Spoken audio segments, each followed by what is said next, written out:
So good afternoon, everyone. My name is Keitatsu Asami, and I'm a first-year student at Kaisei High School. Today, we will be presenting on the topic of the gap in enthusiasm for nuclear disarmament.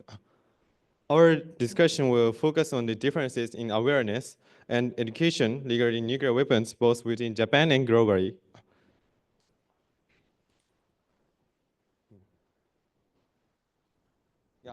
So let me briefly introduce today's agenda.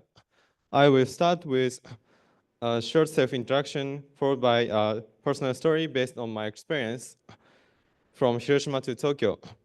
Then we will examine the current state of nuclear weapons, global disarmament efforts, and the underlying reasons behind the existing gaps in nuclear education.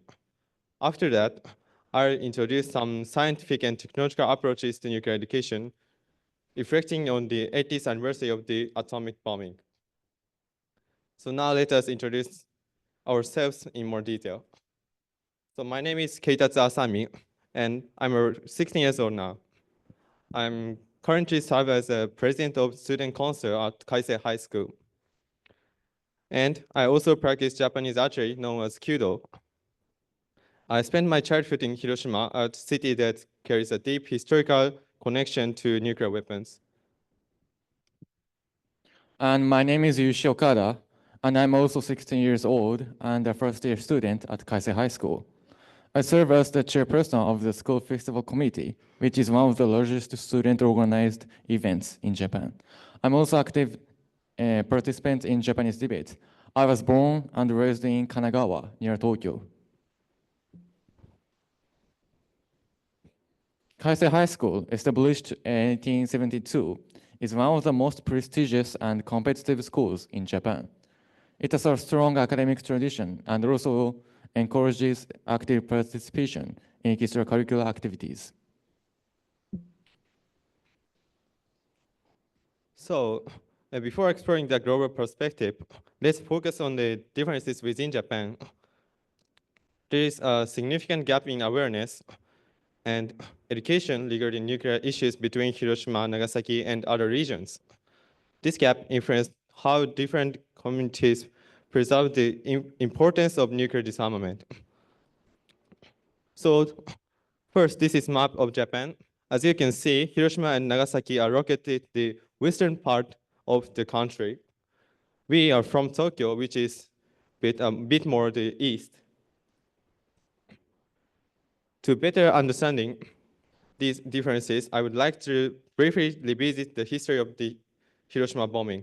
Many of you may already be familiar with the events of August 6, 1945. On that day, at approximately 8:15 a.m., a nuclear bomb called Little Boy was dropped on Hiroshima. This was the first time in human history that a nuclear weapon was used in warfare. By end of 1945, an estimated 140,000 people had been killed due to the immediate blast, heat, and radiation. The city was devastated, and its survivors, known as hibakusha, faced unimaginable hardship in the years that followed. So I want to tell you about my experiences in Hiroshima. When I was sixth grade, I participated in a special program marking at the 75th anniversary of the bombing. Through this program, I had a chance to interact with hibakusha, including those who had lived in both Japan and United States via Zoom. These experiences deeply influenced my understanding of nuclear issues. In addition to these culture and commemorable efforts, Hiroshima placed a strong emphasis on peace education. Schools in the city incorporate peace studies into their curriculum, and students often have opportunity to engage directly with atomic bomb survivors.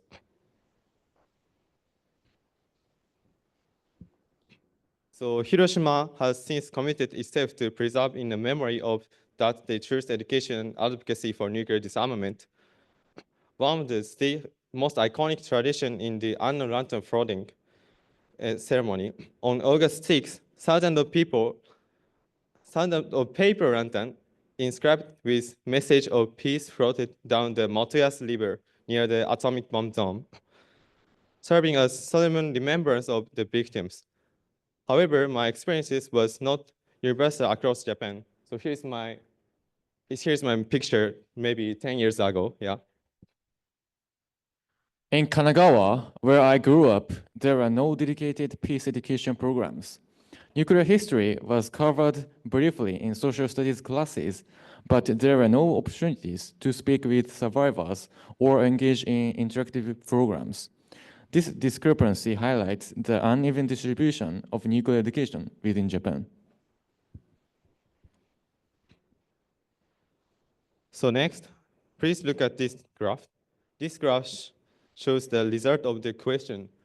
Have you ever visited facilities such as Hiroshima and Nagasaki Atomic Bomb Museum and Memorial Hall for the atomic bomb victims? The pie chart of the left represents the result of all over Japan.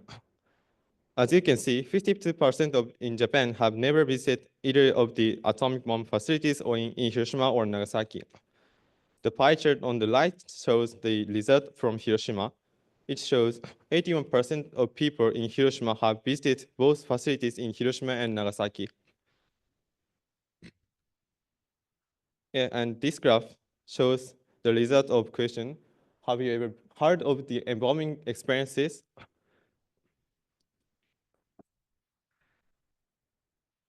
So from this pie chart, we can see that compared to the overall population in Japan, a higher percentage of people in Hiroshima have heard about the experiences of atomic bomb survivors.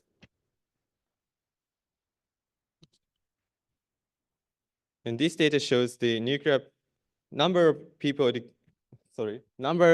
of peace education sessions during 6 years of elementary school. As you can see, regions deeply affected by the war, such as Hiroshima, Nagasaki, and Okinawa, still conduct many peace education sessions today. In Okinawa, it is especially significant because it was the only place in Japan where a ground battle took place. So through our research, we identified 5 key factors contributing to these differences: frequency, depth, personal engagement, curriculum inclusion, and overall awareness. Now, let us take a step back and look at the global landscape.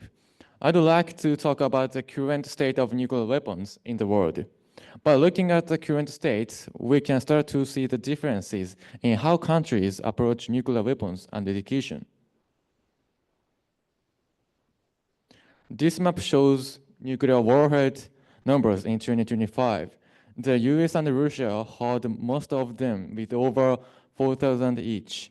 Other countries like China, France, and India also having growing stockpiles. This uneven distribution underscores the urgent need for enhanced global cooperation.